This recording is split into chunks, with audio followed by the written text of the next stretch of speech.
السلام علیکم خواتین حضرات۔ آج مرزا غالب کی جس غزل پر اس محفل میں ہم آپ سے بات کریں گے اس کا پہلا شعر ہے: تم جانو تم کو غیر سے جو رسم و راہ ہو، مجھ کو بھی پوچھتے رہو تو کیا گناہ ہو۔ رسم و راہ کا مطلب ہوتا ہے تعلقات، اور پوچھنا تو آپ جانتے ہیں کہ کسے کہتے ہیں۔ تو شعر سے واضح ہے کہ اس میں ایک حصہ جو ہے وہ مقدر ہے، یعنی محبوب سے بہت کہا کہ رقیب سے میل جول نہ رکھو اور ہمیں تنگ نہ کرو، لیکن محبوب نے عاشق کی التجا کا خیال نہیں کیا اور رقیب کے ساتھ اپنا جو سلسلہ تھا تعلقات کا اس کو بحال رکھا، اور اس کے برعکس خود عاشق سے تعلقات ختم کر لیے۔ اب عاشق بے بس سا ہو گیا تو پریشان ہو کر کہنے لگا کہ اگر تم رقیب سے دوستی رکھنے پر تلے بیٹھے ہو اور کسی طرح نہیں رک سکتے، تو بہتر ہے تم جانو اور رقیب جانو، میں تو یہ جو رشک ہے اس کی مصیبت جھیل لوں گا، لیکن اگر مجھ سے بھی تھوڑا سا تعلق قائم رکھو تو کون سا گناہ ہو جائے گا۔ جب میں نے اقرار کر لیا کہ رقیب سے تمہارے تعلقات پر اعتراض نہیں کروں گا، تو مجھے پوچھنے میں اور مجھ سے تھوڑے بہت تعلقات رکھنے میں کیا مسئلہ ہے۔ کبھی کار پوچھ ہی لیا کرو کہ بھائی کیسے ہو، زندگی کیسے گزرتی ہے وغیرہ۔ اگلا شعر ہے: بچتے نہیں مواخذۂ روز حشر سے، قاتل اگر رقیب ہے تو تم گواہ ہو۔ مواخذہ کہتے ہیں پوچھ گچھ کو یا جواب دہی کو، اور روز حشر جانتے ہیں آپ قیامت کے دن کو کہتے ہیں، اور رقیب تو ہم آپ کو پہلے بتا چکے ہیں کہ اگر ایک حسین کے یا ایک محبوب کے دو عاشق ہو تو وہ دونوں ایک دوسرے کو رقیب کہتے ہیں۔ تو وہ یہاں مخاطب اپنے محبوب سے ہیں اور کہہ رہے ہیں کہ بھائی روز حشر کی جو جواب دہی ہوگی اور پوچھ گچھ ہوگی اس سے تو تم نہیں بچ سکو گے۔ بے شک قتل کا ذمہ دار رقیب تھا، لیکن تم اس کے قتل پر گواہ ہو۔ جس طرح جرم کا مرتکب لازمی سزا پائے گا، اسی طرح جرم کا گواہ بھی پوچھ گچھ سے نہیں بچ سکتا، ضروری ہے کہ اس سے گواہی لی جائے۔ شعر نمبر 3 ہے: کیا وہ بھی بے گناہ کش او حق ناشناس ہیں، مانا کہ تم بشر نہیں خورشید و ماہ ہو۔ بے گناہ کش کا مطلب ہوتا ہے بے گناہ کو مارنے والا، اور حق ناشناس وہ جو بے انصافی کرے، اور بشر کہتے ہیں انسان کو، اور خورشید و ماہ کہتے ہیں سورج اور چاند کو۔ تو کہتے ہیں کہ ہم نے مانا کہ تم بشر نہیں ہو بلکہ سورج اور چاند ہو۔ لیکن سوال یہ ہے کہ کیا سورج اور چاند بھی بے گناہوں کو مارتے ہیں اور لوگوں کا حق نہیں پہنچاتے؟ مطلب یہ کہ بے گناہ کو مارنا اور حق نہ پہنچانا محبوب کی خاص صفتیں مانتے ہیں شاعر۔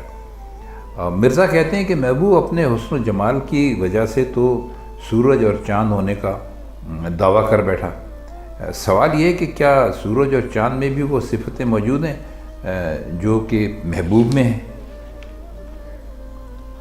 اچھا، اب اگلا شعر دیکھیے: ابھرا ہوا نقاب میں ہے ان کے ایک تار، مرتا ہوں میں کہ یہ نہ کسی کی نگاہ ہو۔ تار سے آپ نے دیکھا ہوگا کہ جب یہ نقاب بنتا ہے تو اس میں بہت سارے مختلف قسم کے دھاگے استعمال ہوتے ہیں، ان کو قریب قریب جوڑ دیا جاتا ہے، اور اس سے ایک ایسی صورت بن جاتی ہے کہ اندر والا، یعنی جس نے نقاب لگایا ہوتا ہے وہ تو باہر دیکھ لیتا ہے، لیکن جو لوگ باہر ہوتے ہیں ان کو کسی حسین کے چہرے پر پڑا ہوا وہ جو نقاب ہے وہ دکھائی نہیں دیتا۔ تو وہ یہ کہہ رہے ہیں کہ محبوب کے نقاب میں ایک تار ابھرا ہوا نظر آتا ہے۔ اچھا، اب یہ بات ہے کہ عاشق جو ہوتے ہیں وہ بہت بدگمان بھی ہوتے ہیں، تو یہاں بھی یہی سلسلہ ہے۔ تو عاشق کو فوراً یہ خیال آیا کہ یہ شاید کسی کی نگاہ ہے جو عین نقاب پر جم گئی ہے، اور اسی غم کے مارے عاشق مرا جا رہا ہے۔ تو وہ یعنی اس کو ڈر یہ ہے کہ ان کے جو نقاب میں ایک تار ابھرا ہوا ہے یہ تار نہ ہو، یہ کسی اور کی نگاہ ہو، کوئی اور ان کو ایسے دیکھ رہا ہے، تو میں یہ مرتا ہوں کا مطلب ہے کہ میں یہ پریشان ہوں کہ کسی اور کی نگاہ تو نہیں ہے جو ایک تار بن کے ان کے نقاب میں ابھری ہوئی ہے۔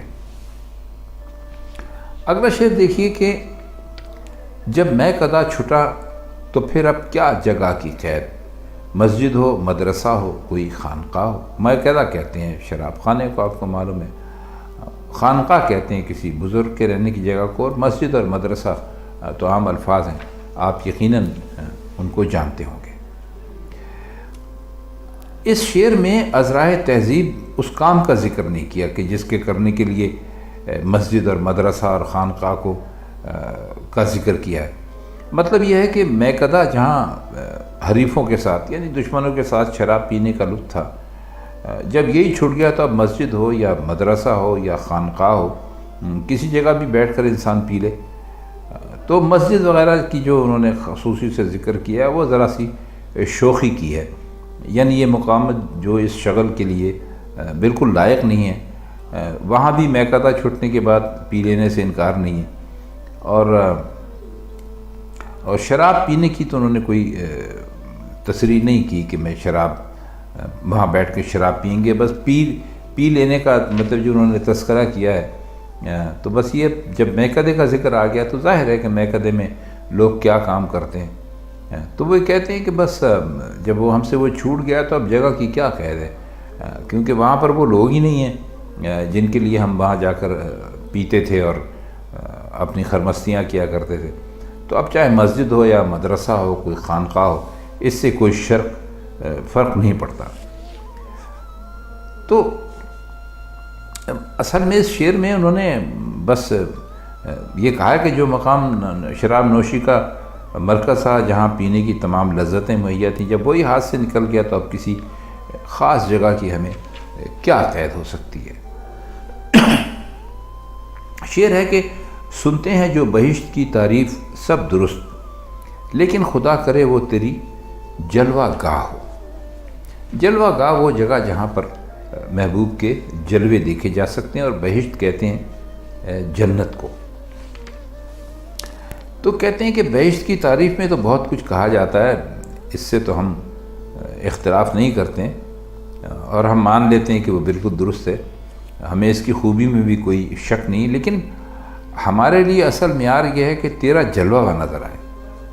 خدا کرے کہ ایسا ہو، اگر یہ جلوہ موجود نہیں اور ہم تیرے دیدار سے فائدہ نہیں اٹھا سکتے تو پھر جو بھی خوبی بیان کیا جاتی ہے ہماری نظروں میں وہ خاص مقام نہیں رکھتی۔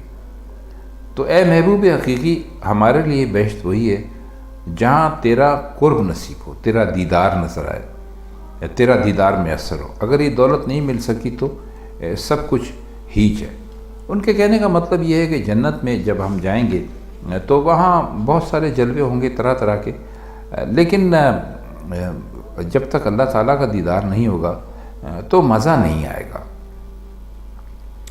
مرزا نے جزا اور سزا کے لیے جو کچھ کہا ہے اس میں دو چیزیں قابل توجہ ہیں۔ پہلی یہ کہ عبادت میں کسی ایسے عیش اور راحت کی کوئی کا لالچ نہ ہو جیسا کہ یہ دنیا میں میسر آتا ہے، اور دوسرا یہ کہ بہشت کا جو جانے کا اصل مقصد ہے وہ اللہ تعالیٰ کا دیدار ہے، اور اس کے سوا جو کچھ بھی ہے وہ اس پر ہم کوئی توجہ دینے کے لیے تیار نہیں ہیں۔ مطلب یہ کہ صرف اللہ تعالیٰ کو دیکھنا چاہتے ہیں، اس لیے جنت میں جانا چاہتے ہیں۔ آخری شعر ہے، غالب بھی گر نہ ہو تو کچھ ایسا ضرر نہیں، دنیا ہو یا رب اور میرا بادشاہ ہو۔ ضرر کا مطلب ہوتا ہے نقصان۔ یہ اصل میں جو شعر انہوں نے مرزا غالب نے کہا ہے یہ بہادر شاہ ظفر کے بارے میں کہا ہے، جن کے وہ استاد بھی تھے اور ان کا مغلیہ دربار سے خاصا تعلق بھی تھا۔ تو وہ خدا سے کہتے ہیں کہ تجھ سے میری دعا ہے کہ دنیا قائم رہے اور جو میرا بادشاہ ہے یعنی بہادر شاہ ظفر یہ ہمیشہ تخت حکومت پر بیٹھا رہے۔ بہتر تو یہ ہے کہ غالب جیسا باکمال بھی ساتھ رہے، اپنے لیے کہہ رہے ہیں، لیکن اگر منظور نہ ہوا تو کچھ مذائقہ نہیں، اس سے کوئی نقصان نہیں ہوگا، مگر دنیا اور بادشاہ کا ہونا بہرحال بہت ضروری ہے۔ تو خواتین حضرات، یہ تھی مرزا غالب کی آج کی غزل اور اس کے کچھ مشکل الفاظ کی معنی، اور کچھ ہم نے اس کا مطلب کرنے کی کوشش کی۔ اگر آپ کو یہ غزل اچھی لگی ہو تو ہمیں بڑی خوشی ہوگی، تو پھر آپ سے ملاقات ہوتی ہے مرزا غالب کی کسی اور غزل کے ساتھ کسی اور محفل میں. تب تک کے لیے ہم آپ سے اجازت چاہتے ہیں. خدا حافظ.